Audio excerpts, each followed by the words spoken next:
야고보서 자리에서 일어나셔서 야고보서 1장 1절부터 4절까지 함께 읽고 말씀 나누도록 하겠습니다.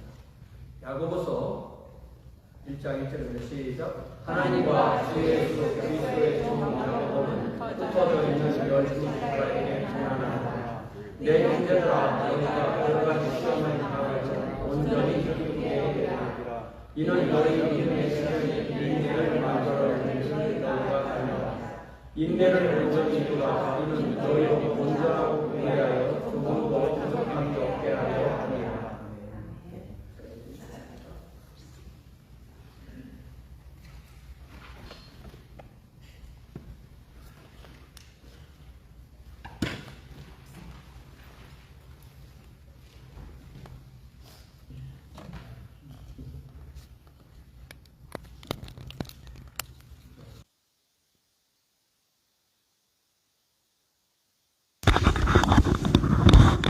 오늘부터 우리는 야고보서를 통하여 하나님의 말씀을 듣습니다.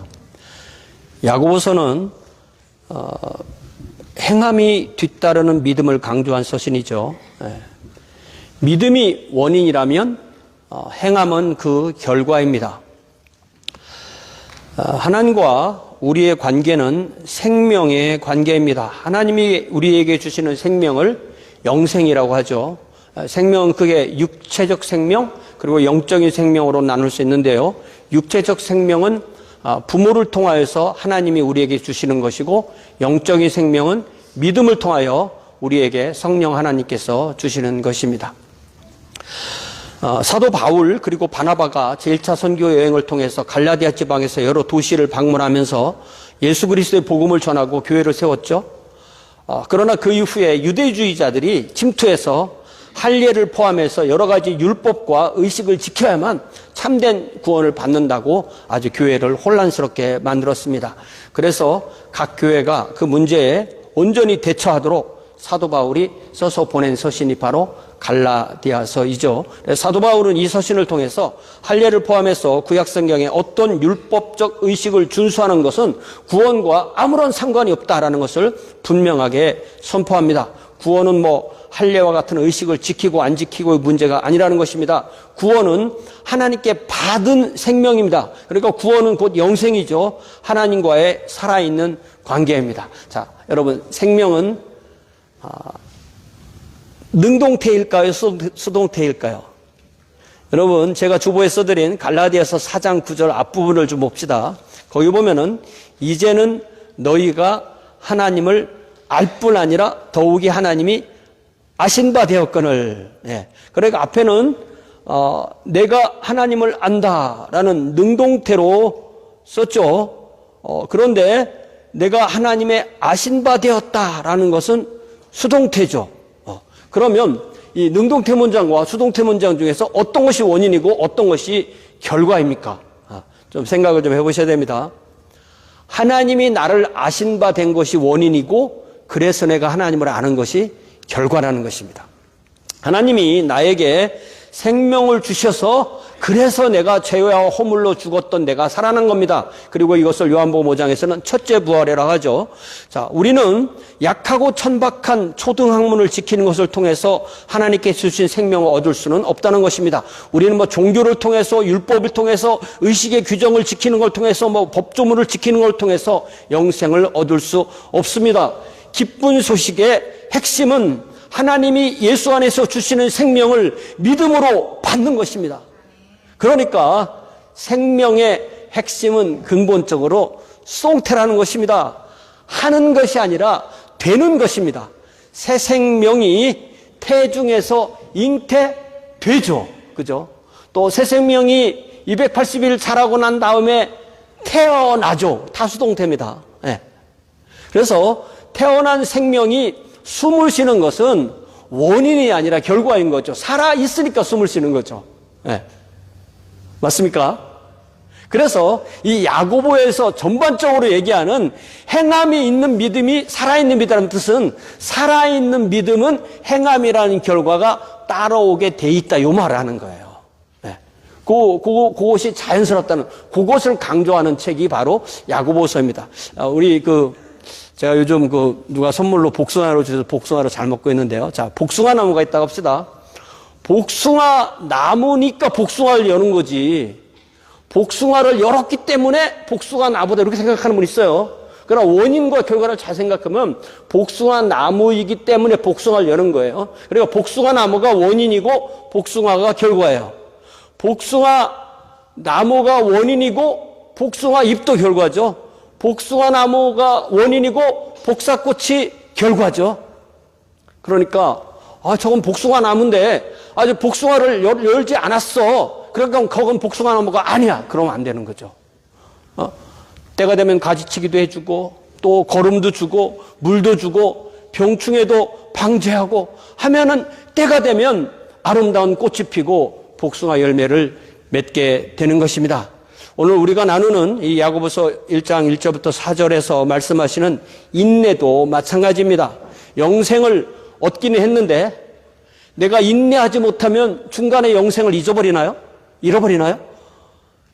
영생은 영원한 생명인데 만일 그 생명이 중간에 끝난다든지 없어진다든지 잃어버려지면 그건 이미 영생이 아닌 거잖아요.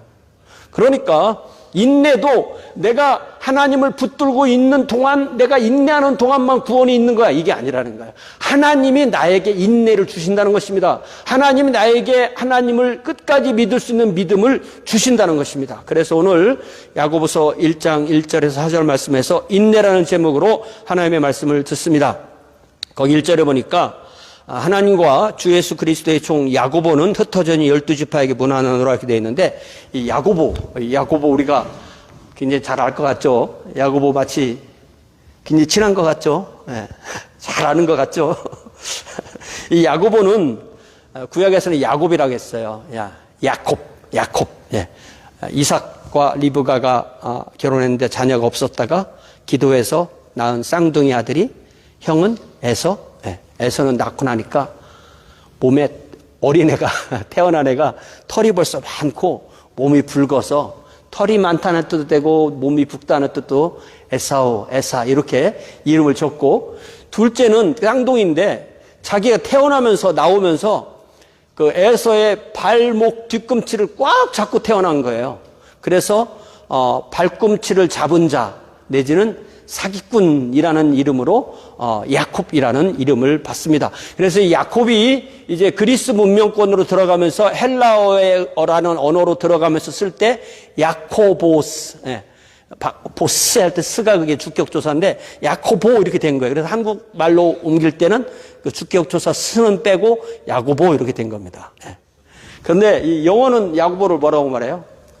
제임스라고 그러죠. 이거는 돌고 한참 돌아서 이 제임스에 도대체 어디에 야고보라는 이름이 있나 할 정도로 많이 도는 거예요. 이게 번역되고 보니까 한국 사람도 좀 어리둥절, 그죠? 야고보가 왜 제임스? 그래서 제가 찾아보니까 시원스럽게 정확하게 쏘는 데가 아무 데도 없어요. 그만큼 많이 도는 거죠. 자, 그런데 이 야고보서를 쓴 야고보는 누구냐? 라는 거 우리가 알고 있는 것 같아도 신약 성경에는 보통 유명한 야고보가 3명이 나옵니다. 여러분 성경 마태복음 10장 2절부터 4절을 보면 마태복음 10장 보면은 10장이 아니죠. 13장 10장이 아닙니다. 마태복음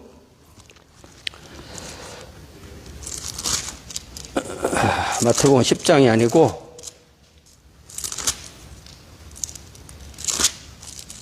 네, 10장 맞습니다. 마태복음 10장 2절 마태복음 10장 2절부터 4절에 보니까 예수께서 친히 택하신 12제자의 이름이 열거되죠.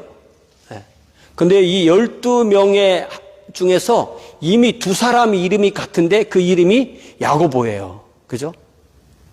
그래서 이 신약 성경에 나오는 유명한 야고보의 첫 번째 야고보가 12사도의 하나로 그 야고보가 다른 야고보와 헷갈리면 안 되니까 이 야고보를 세베대의 아들 야고보 이렇게 불러요.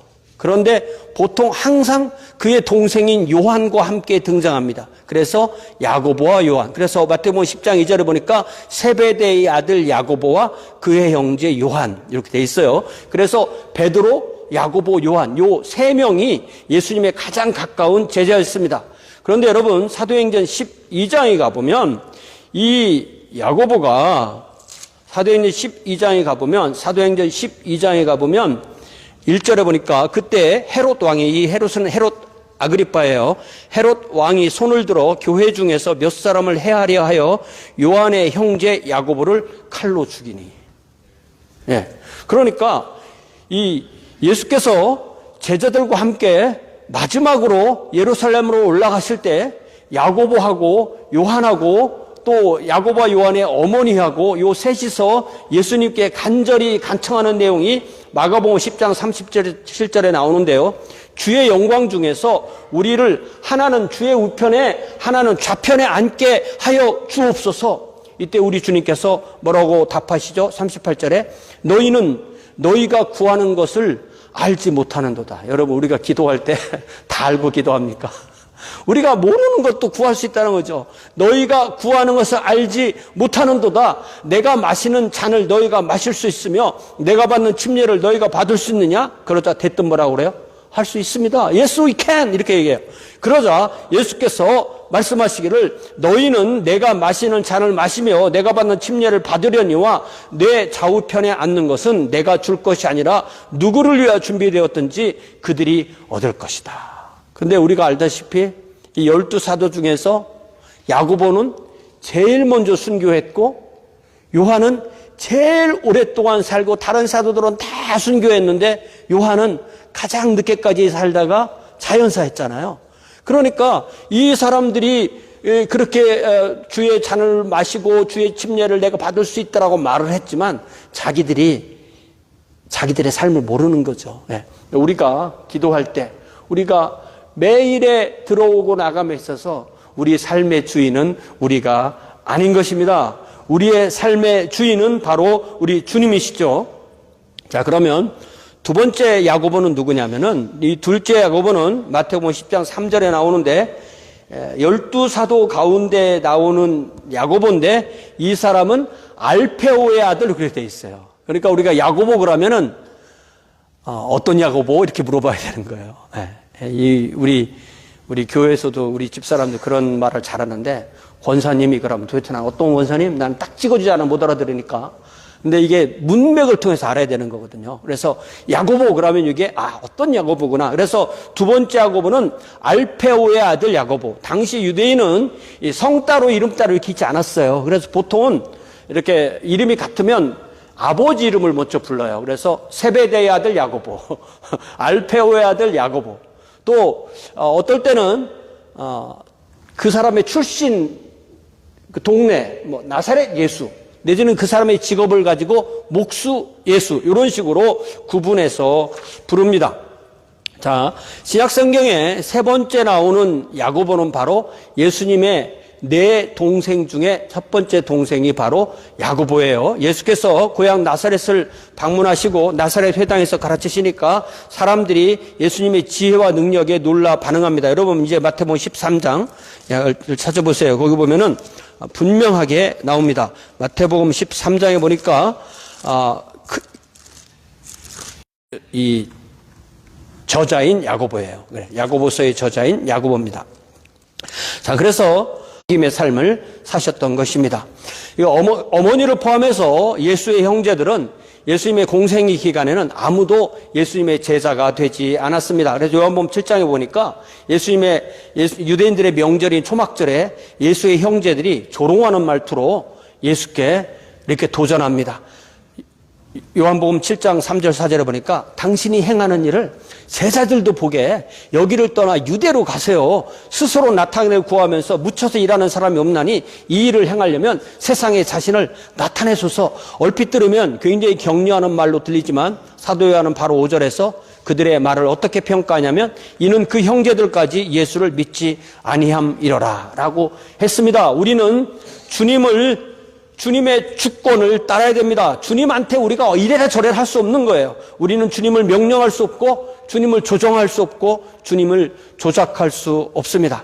그런데 예수께서 십자가형으로 사망하시고 장사되시고 부활하시고 승천하신 후에 사도행전 1장을 보니까 예루살렘 마가의 다락방에 120여 명 정도 되는 제자가 모여 있었는데 그때 우리가 자세히 보면 놀라운 일이 거기에 있는 것을 알 수 있어요. 여러분 사도행전 1장 12절을 보니까 제자들이 감람원이라고 하는 산으로부터 예루살렘에 돌아오니 이 산은 예루살렘에서 가까워 안식일에 가기 알맞은 길이라. 아주 가까운 곳이라는 거죠. 이 정말 놀라운 점은 이제는 제자들이 흩어지지 않고 예루살렘의 한 곳에 모여 있었다는 거예요. 네, 함께 모여 있었던 거예요. 그래서 13절에 보니까 이제 제자들이 들어가서 그들이 유하는 다락방으로 올라가니 거기에 누가 있었냐면 베드로, 요한, 요한의 이름이 먼저 나오네요. 베드로, 요한, 야고보, 안드레와 빌립, 도마와 바돌로메, 마테와 및 알페우의 아들 야고보, 셀롯인 시몬, 그리고 야고보의 아들 유다. 그러니까 11명이죠. 가룟 유다는 빠지고 11명의 사도가 나옵니다. 그러니까 여기에 이미 우리가 본 세베대의 아들 야고보, 알페우의 아들 야고보가 나오죠. 그러니까 먼저 얘기한 두 야고보가 나온 거예요. 그런데 14절을 보세요. 사도행전 1장 14절에 보니까 여자들, 이 여자들은 예수님의 여자 제자들이죠. 예수의 어머니 마리와, 그리고 누가 있었어요?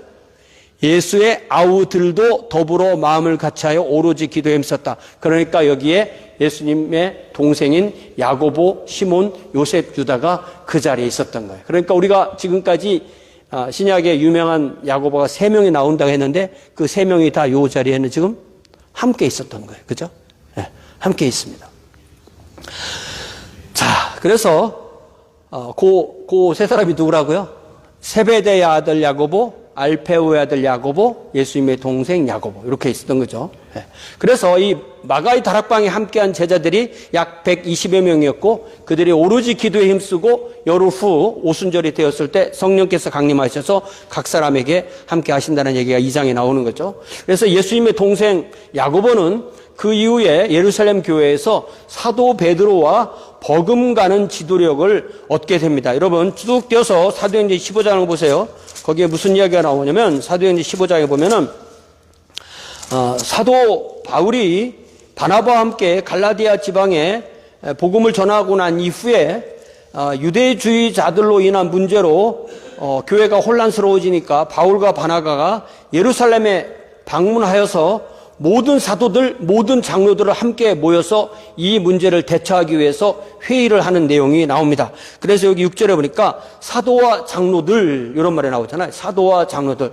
요 사도와 장로들이, 사도들은 우리가 다 알고요. 이 장로들이 야고보를 포함한 나머지 교회의 제자들을 사도와 장로들 이렇게 불렀던 것입니다. 이 회의에서 바울과 바나바가 먼저 이 갈라디아 지역에서 일어났던 놀라운 부흥의 역사를 보고하고 유대주의자들이 침투했고 그래서 바울이 자기가 급하게 그 일을 어떻게 대처했다는 얘기를 해줄 때 12절을 보니까 온 무리가 가만히 있어 바나바와 바울이 하나님께서 자기들로 말미암아 이방인 중에서 행하신 표적과 기사에 관하여 말하는 것을 조용히 듣고 있었던 거예요.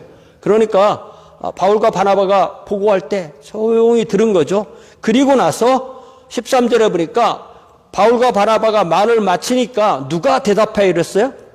야고보가 대답하여 이르되 형제들아 내 말을 들으라. 요 야고보가 누구예요? 바로 예수님의 동생 야고보. 그래서 이 야고보를 보통은 장로 야고보 이렇게 불러요. 사도 야고보라고 부르지 않습니다. 거기에서 21절까지 쭉 이야기하는 내용이 나오죠. 그래서 이 야고보가 바로 예수님의 동생 야고보가 야고보서를 쓴 야고보입니다. 자, 다시 야고보서 1장 1절로 돌아오니까 1장 1절에 보니까 자신을 뭐라고 말하냐면 하나님과 예수 그리스도의 종, 하나님의 종이고 예수 그리스도의 종이다 이렇게 규정하는 거죠. 이 종이라는 단어가 그 유명한 헬라어 둘로스예요. 둘로스라고 유명한 선교하는 배가 있거든요. 둘로스가 우리끼리 얘기지만 영어로는 서번트라고 번역하는데요. 서번트가 아니고 슬레이브입니다. 미국 사람들은 이 슬레이브라는 단어를 쓰기를 좀 두려워하는 것 같아요. 근데 성경적으로 번역하면 슬레이브예요. 왜냐하면은 자신에게 아무런 권한이 없어요.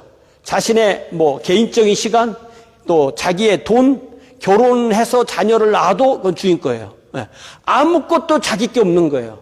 그것을 슬레이브라고 그렇게 말합니다. 그래서 우리가 왜 종이냐면 우리는 죄와 사망과 사탄의 노예였다가 예수 그리스도의 구속사역으로 자유를 얻어서 이제는 하나님과 예수 그리스도의 노예가 되었다. 이런 의미인 거예요. 원 의미로 말하면 하나님과 주 예수 그리스도의 노예 야고보는 하나님과 주 예수 그리스도의 노예 최정희는 이런 말이에요. 나 자신을 노예라고 정의하는 것, 이게 성경적인 거예요.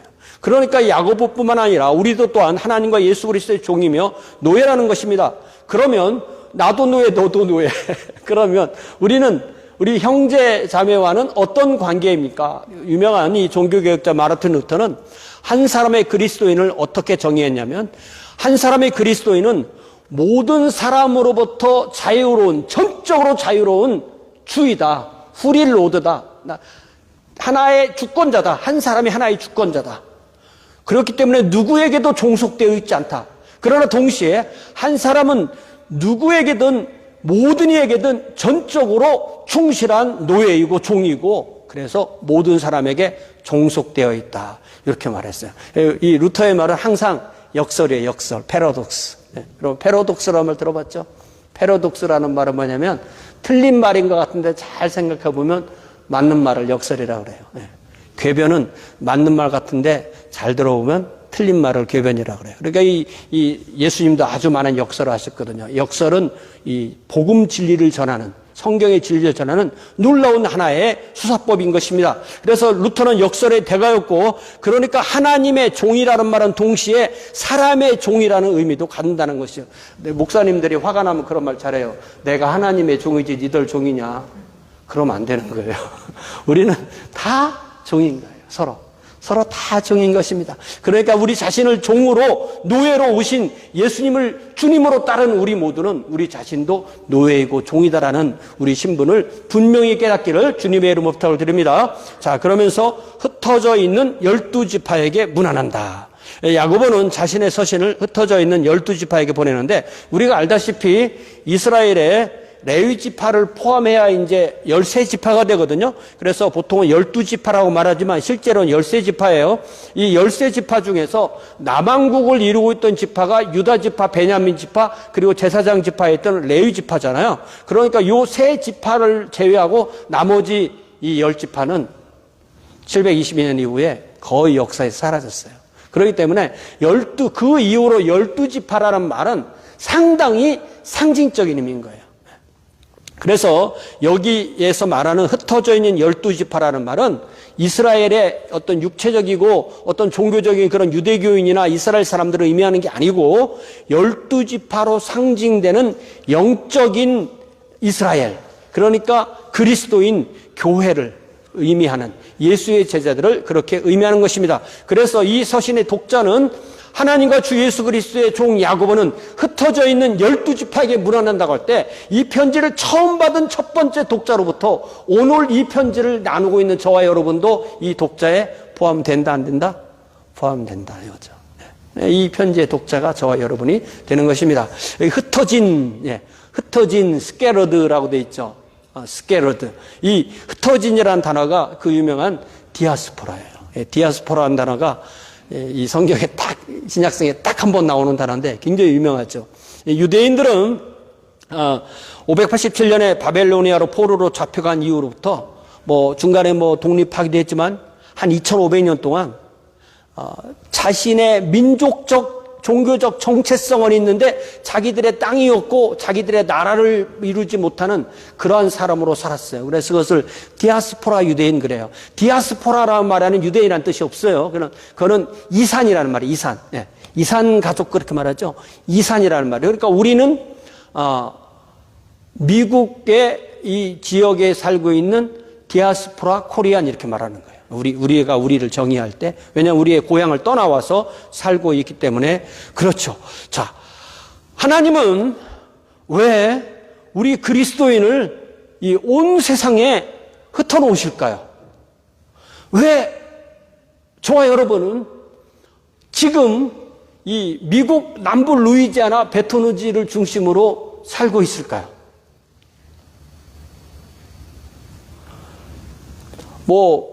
여러분 스토리를 들어보면 다 스토리가 있죠. 어떠한 이유로 어떠해서 여기 와서 지금 살고 있다. 스토리가 다 있어요. 그렇지만 하나님이 특별한 목적을 가지고 계시기 때문에 저와 여러분을 이곳으로 옮겨다 심어 놓으신 것입니다. 우리를 이곳에 있는 세상의 빛으로, 이곳에 있는 세상의 소금으로, 이곳에 있는 산 위의 동네로 세우신 것입니다. 우리는 이 세상 가운데서 왕같은 제사장으로 부름을 받은 존재입니다. 교회는 그래서 세상을 위하여 존재합니다. 세상과 관계를 잃어버린 교회, 세상 앞에 보여지는 교회가 아닐 때, 교회만을 위한 교회일 때 그 교회는 존재의 가치를 잃게 되는 것입니다. 그것을 성경은, 우리 주님은 맛을 잃은 소금이라고 하십니다. 구약시대에는 이스라엘을 세상 모든 나라에서 제사장 나라로 부르셨죠. 이제는 세상 모든 나라 가운데서 우리를 포함한 모든 하나님의 자녀를 부르셔서 하나님의 왕국을 위하여 살도록 하신 분이 하나님이십니다. 하나님의 그 특별한 뜻으로 저와 여러분은 지금 이 자리에 앉아서 함께 교회를 구성하면서 함께 예배를 드리는 줄 믿습니다. 그 특별한 뜻이 바로 지금 여기서 하나님의 왕국 백성으로 사는 것입니다. 이제 2절을 보니까 야고보는 자신의 독자들에게 그들의 삶 가운데서 만나는 여러 가지 시련에 대해서 말씀하고 있어요. 시련. 여기서 한국어로는 시험이라고 번역했죠. 이 단어가, 이 그리스어 이 단어는 긍정적으로 말할 때는 시험, 테스트, 시련, 트라이얼라고 번역할 수도 있고, 또 부정적인 문장에서는 죄로부터의 유혹, 템테이션이라고 번역할 수 있어요. 그러니까 어떤 단어가 그 단어의 뜻이 1번, 2번, 3번 이렇게 있기 때문에 그 단어를 한 가지 뜻으로만 기억하면은 이게 말이 안 맞아요. 그래서 요 단어가 어떤 문맥에서 쓰이느냐에 따라서 요거를 시험이나 시련으로 번역할 수도 있고 죄의 유혹이라고 번역할 수가 있는 거예요. 그렇기 때문에 이 단어의 고유한 뜻보다 더 중요한 것은 단어가 그 글의 흐름에서 어떤 의미로 쓰였냐 이걸 알아야 되는 거예요. 이 사람이 말귀를 못 알아듣는 사람들은 뭐냐면 문맥을 못 알아듣는 사람을 문맥을 못 파악하는 것을 말귀를 못 알아듣는다고 그래요. 자다가 봉창 두드리는 소리 한다 이런 얘기가 다 그렇게 나오는 건데 제가 그런 경우가 상당히 많습니다. 그래 여러분들 좀 이해를 해 주시고요. 자 그러면 제가 여러분께 한번 문제를 낼게요. 자 고린도전서 10장 13절을 찾아봐요. 자 여기에 분명히 시험이라고 이렇게 번역을 했는데 성경 찾아봐요. 고린도전서 10장 13절. 이게 시험이 뭔가. 고린도전서 10장 13절 유명하잖아요. 뭐라고 되어 있어요? 같이 한번 읽어볼까요? 시작. 사람이 감당할 시험 밖에는 너희가 당한 것이 없나니 오직 하나님은 미쁘사 너희가 감당하지 못할 시험당함을 허락하지 아니하시고 시험당할 즈음에 또한 피할 길을 내사 너희로 능히 감당하게 하시느니라. 그런데 이것은 시험일까요? 유혹일까요? 그러니까 똑같은 단어예요. 근데 문맥에 따라서 어떻게 번역해야 되는 거야? 영어 성경을 살짝 보니까 다 템테이션으로 번역했거든요. 그러니까 사람이 감당할 유혹밖에는 너에게 당한 것이 없네. 이렇게 이해를 해야 되는 거예요, 이 문장은. 왜 그러냐면, 왜 그 말이 맞냐면, 왜 제가 말씀드리는 게 맞냐면, 문맥을 보면 안다고 그랬잖아요. 이 문맥이 고린도전서 10장부터 이스라엘이 홍해를 건너고 광야에서 이렇게 살았는데, 광야에서 하나님 앞에 커다란 4가지 죄를 지었다. 그 4가지 죄가 바로 무엇이냐? 우상숭배다. 음행이다. 주를 시험했다. 원망했다. 그들은 너희들에게 본보기다. 여러분 본보기가 두 종류 본보기가 있습니다. 하나는 나쁜 본보기, 하나는 좋은 본보기. 그래서 그 사람들은 우리에게 나쁜 본보기가 되고 하나님은 그 나쁜 본보기 한 사람들을 징계하심으로 저렇게 살면 징계받는구나라는 것을 우리가 그들을 통해 배우는 거예요. 그렇기 때문에 이것은 시험이라고 되는 게 시험이라는 의미가 아니고 유혹이라는 의미로 우리가 이해를 해야만 하는 것입니다. 자, 그러나 오늘 2절에서 나오는 요 시험은 명확하게 시험이에요. 야고보는 우리에게 여러 가지 시험을 당하거든 온전히 기쁘게 여기라. 여러분 테스트 당하고 트라이얼을 당하는데 나는 기뻐. 그 환자입니다. 그렇게 되지 않아요. 막 시험 당하면 기쁘던가요? 막 환란이 오고 시련이 오면 기쁩니까? 그렇지 않기 때문에 기뻐하라고 말씀하시는 거예요. 왜? 우리의 겉에서는 흔들려도 속의 근본은 흔들리지 않아야 된다는 거예요. 우리의 근본은 우리가 하나님이 나에게 이것을 허락하시는 목적, 하나님의 그 뜻을 알기 때문에 우리는 이 시련과 시험을 기뻐할 수 있다는 거예요. 왜냐하면 3절에 보니까 왜냐하면 니들이 알기를 그렇게 믿음이 시련을 당해야만 너희들에게 인내가 길러지기 때문이다 이렇게 말하는 거예요.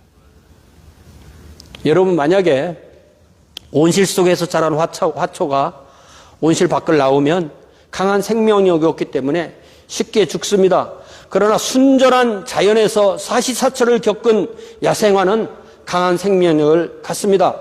저와 여러분이 하나님의 왕국 백성으로 삼으신 하나님은 우리를 이 세상에서 하나님의 사신으로 삼으셨어요. 우리가 나는 하나님이 좋아요, 교회에서만 살래요, 그렇게 안 되잖아요. 우리는 반드시 세상에서 세상의 백성들과 함께 살게 돼 있어요. 이 세상이라는 환경 가운데서 우리는 하나님이 우리를 하나님의 백성으로 삼으셨기 때문에 그 세상이라는 환경 가운데서 시련과 시험을 당하게 만드신 거예요. 여러분 아직도 다 끝나지는 않았지만 이 코비드-19 우리가 지난 2, 3년 동안 겪어보니까 어떻습니까? 참 맵죠. 정말 이 코비드-19을 통해서 많은 것을 배웠는데 그 많은 것 중에서 특별히 건강이라는 게 뭔가, 또 안전하게 산다는 게 무엇인가, 또 이 면역력이라는 것이 무엇인가, 이런 많은 생각을 하고 체험을 하게 되었죠. 이 면역력이 뭡니까? 면역력이라는 것은 그러니까 면역 반응이 생긴다, 저는 그렇게만 생각했는데 그게 아니더라고요. 면역력이라는 것은 한 생명이 가지고 있는 이 병에 대한 방어력을 면역력이라고 하더라고요. 방어력 이렇게 이해하면 되겠어요. 그래서 우리에게도 여러 가지 시련이 닥쳐올 때 이러한 방어력이 없다면, 면역력이 없다면 아주 작은 공격에도 쓰러지고 마는 거예요. 여러분 제가 어릴 때 들었던 유명한 병, 후천성 면역 결핍증. 후천성이라잖아. 태어날 때는 안 그랬는데 어느 시부터 우리의 면역을 담당하는 그 세포를 그 바이러스가 먹기 때문에 이제 면역 기능이 없어지는 거예요. 조금만 말만 듣고 조금만 생각을 해봐도 그게 얼마나 무서운 병인지를 알 수가 있죠. 그러니까 저와 여러분이 사는 것은, 지금까지 살아있는 것은, 육체적으로 살고 영적으로 살고 가정을 이루며 살며 성도로 사는 것은 공격이 없어서가 아니라 그 공격을 이겨낼 수 있는 면역력, 방어력이 있기 때문에 살게 되는 것입니다. 영적인 생명도 그런 면에서 똑같습니다. 그래서 우리가 육체적으로도 몸을 구성하기 위해서, 에너지를 얻기 위해서 음식을 먹죠. 또 힘을 기르기 위해서 운동하고 훈련하죠. 또 약을 먹고 백신을 맞고 면역력을 기르죠.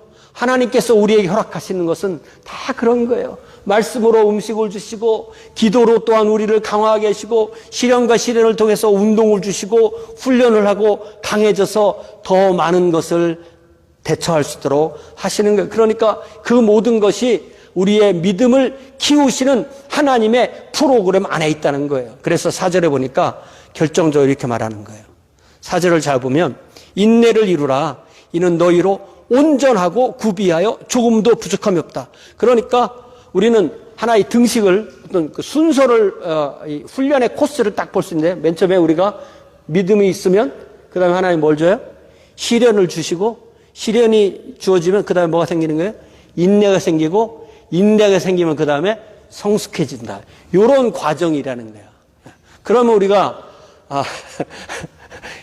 K, 유치원, 그 다음에 1학년, 2학년, 평생 이 네 가지 과정이 믿음, 시련, 인내, 성수, 믿음, 시련, 인내, 성수, 믿음, 시련, 인내, 성수, 이렇게 계속 쌓여져 나가는 것, 이러한 과정의 연속이 바로 우리의 일생입니다. 우리가 육체적으로 성장할 때도 그런 일이 생기고, 사회적인 성장할 때도 그런 일이 생기고, 지성적인 성장을 할 때도 그런 일이 생기고, 인격적 성장을 할 때도 그런 일이 생기고, 영적인 성장을 할 때도 이 과정이 포함되고, 그래서 모든 성장의 과정에서 시련과 그로 인한 인내를 이루어 나가는 과정은 실로 끊임이 없는 것입니다. 그렇기 때문에 여러분 기도할 때 시련을 주세요, 그런 거 하지 마세요. 하지 마세요. 왜 안 해요? 안 해도 시련은 와요. 그러니까 시련은 반드시 와요. 시련을 없애주세요. 그 기도도 필요 없어요. 왜? 시련은 반드시 와요. 이건 프로그램이기 때문에. 그래서 예를 들자면 내가 군대에 갔는데 이 멍청한 인간이 장교라고 있네. 그러면 저게 어떻게 장교가 됐을까? 그러면 안 되는 거예요. 저는 병에 해당하는 훈련을 받았을까 병이고, 하사관은 하사관에 해당하는 훈련을 받았으니까 하사관이고, 장교는 장교에 해당하는 훈련을 받았으니까 장교인 거예요. 네. 다 그에 똑 맞는 훈련을 하고 그에 맞는 계급장을 주는 것입니다. 그렇기 때문에 하나님도 우리의 신앙을 성숙하게 하기 위해서 그에 맞는 시련을 주시고 그에 맞는 인내를 주시고 그래서 그에 맞는 신앙 인격을 갖추어서 하나님의 온전하심을 계속적으로 닮아가도록 하시는 거예요. 그러니까 연세가 많으신 분들이 조금 긴장하셔야 되는 거예요.